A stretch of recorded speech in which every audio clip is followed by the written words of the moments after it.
In Syria's capital, Damascus, and across the country today, jubilation and gunfire as many Syrians celebrate the fall of the Assad regime.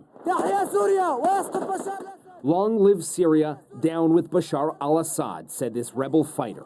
The end of the Assad family's half-century rule comes after a stunningly fast rebel advance reached the capital early Sunday.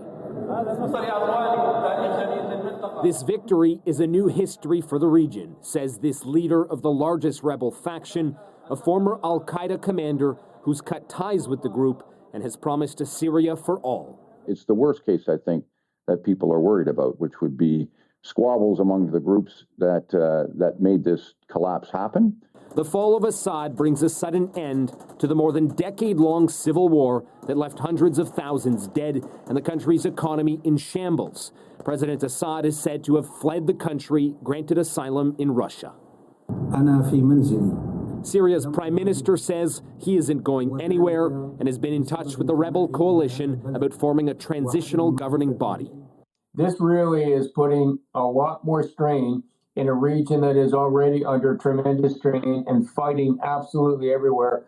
The West is reacting to the historic political shift in Syria. President Joe Biden says he'll help the country establish a stable, independent state.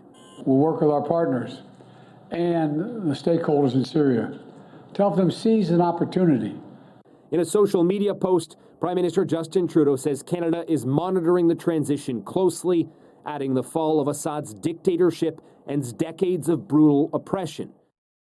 Ottawa issued a new travel advisory for Syria today, calling the security situation volatile, urging Canadians to avoid traveling there and to leave if it's safe to do so.